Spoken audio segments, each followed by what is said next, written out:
Podcast Antena 1 Notícias para terça-feira, 12 de julho. Bom dia! O presidente dos Estados Unidos, Joe Biden, apresentou na segunda-feira a primeira imagem do telescópio James Webb da Agência Espacial Norte-Americana. A foto mais profunda do universo já feita, conhecida como primeiro campo profundo de Webb, captura milhares de galáxias, sendo as mais distantes localizadas a 13 bilhões e meio de anos-luz da Terra. Isso significa que são imagens registradas apenas 3 milhões de anos depois do Big Bang. O lançamento da imagem foi realizado diretamente da Casa Branca com a participação de jornalistas e também com a presença da vice-presidente Kamala Harris, que celebrou o trabalho dos pesquisadores. O primeiro lote de fotos do James Webb levou semanas para serem processadas a partir de dados enviados do espaço. Na semana passada, a Agência Espacial publicou uma lista dos 5 objetos celestes escolhidos para a estreia do telescópio. Entre elas estão 2 nebulosas, que são formadas por nuvens de gás e poeira cósmica lançadas por explosões estelares, além de 2 conjuntos de aglomerados de galáxias. O telescópio espacial da NASA, que deverá continuar o legado de seu antecessor, o Hubble, custou 10 milhões de dólares. Foi lançado ao espaço no ano passado. O equipamento foi desenvolvido em conjunto pela NASA, a Agência Espacial Europeia e a Agência Espacial Canadense. Cientistas de todo o mundo estão de olho nas novas imagens e nas futuras descobertas do telescópio. Os novos conteúdos são importantes para os estudos sobre a evolução das galáxias, matéria e energia escura e buracos negros supermassivos, entre outras pesquisas. E daqui a pouco você vai ouvir no podcast Antena 1 Notícias. Japoneses se despedem de Shinzo Abe. Justiça determina a prisão preventiva de Jorge Guaranho. Gleisi Hoffmann pede à PGR federalização das investigações sobre o assassinato de correligionário. Congresso suspende votação da LDO. Foi realizado nesta terça-feira em Tóquio o funeral do ex-primeiro-ministro Shinzo Abe, morto durante um comício na semana passada.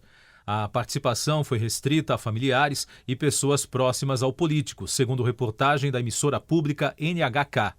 Em luto, milhares de japoneses ficaram nas ruas do lado de fora do templo Sojoji para acompanhar de perto a despedida do ex-líder político.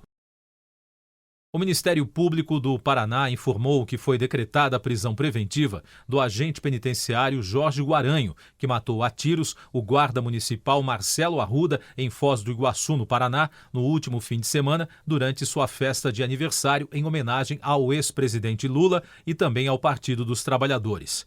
O atirador está hospitalizado em estado grave.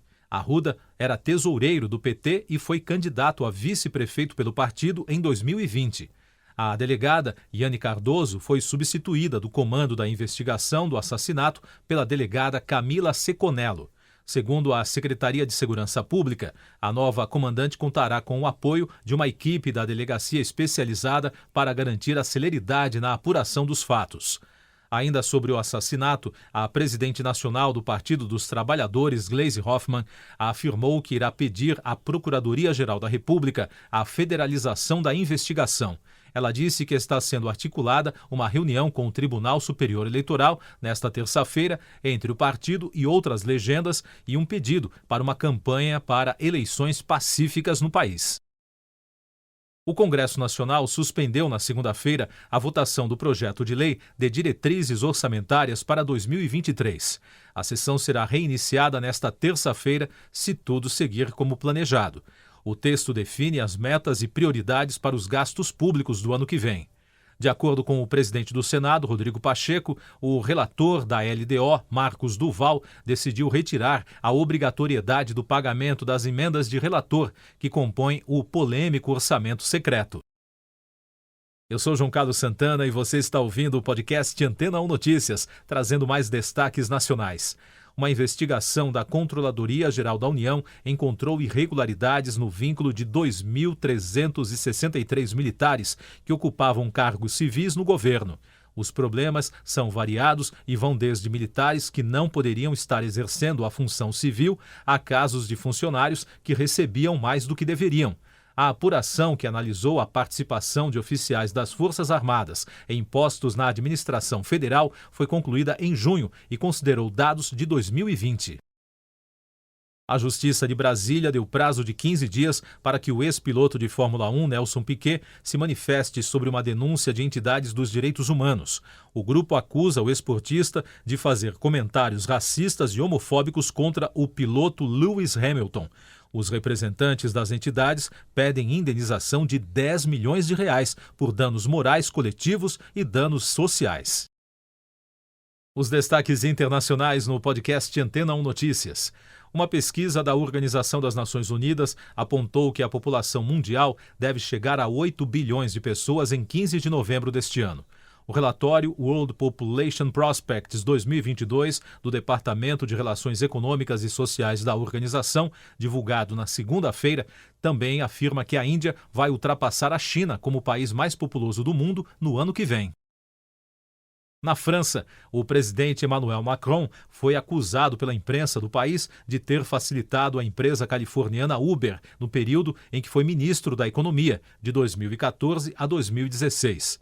Segundo as reportagens publicadas nos últimos dias pelo jornal Le Monde e pelo grupo Radio France, revelaram que Macron agiu como uma espécie de relações públicas do grupo americano a fim de convencer o então primeiro-ministro Bernard Cazeneuve a abrir o mercado local ao serviço de motoristas. A oposição considerou as revelações um escândalo de Estado. No Reino Unido, o Partido Conservador informou que o substituto do primeiro-ministro britânico Boris Johnson será anunciado no dia 5 de setembro. As datas foram definidas por um comitê. O líder do partido deixará o cargo de primeiro-ministro quando o novo premier for escolhido. Economia. As ações do Twitter derreteram 11,3% na segunda-feira, cotadas a $32,65, depois que o empresário Elon Musk desistiu de comprar a rede social. Com a queda, a companhia perdeu em apenas um dia $3 bilhões e 200 milhões em valor de mercado. O bilionário informou que desistiu do acordo avaliado em $44 bilhões na última sexta-feira. Em documento enviado às autoridades monetárias dos Estados Unidos, Musk informou que houve uma violação de vários pontos do acordo. Música. O compositor Monty Norman, conhecido por escrever a música tema dos filmes de James Bond, morreu aos 94 anos na segunda-feira.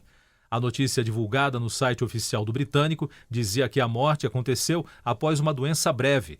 Norman compôs a música a pedido do produtor Albert Broccoli para o primeiro filme da franquia, 007 contra o satânico Dr. No, de 1962. A canção foi usada em todos os 25 filmes do Agente Secreto.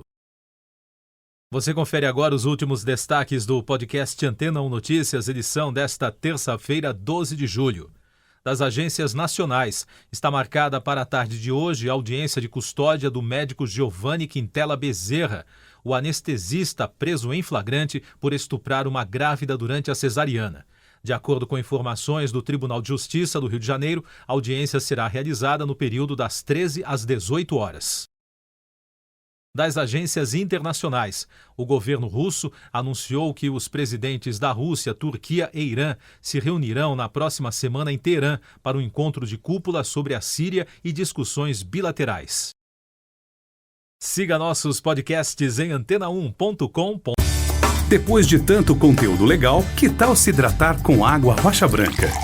O consumo regular de água durante o dia traz benefícios para a saúde, como, por exemplo, manter a pele bonita e hidratada. Rocha Branca, da fonte direto para a sua casa. .br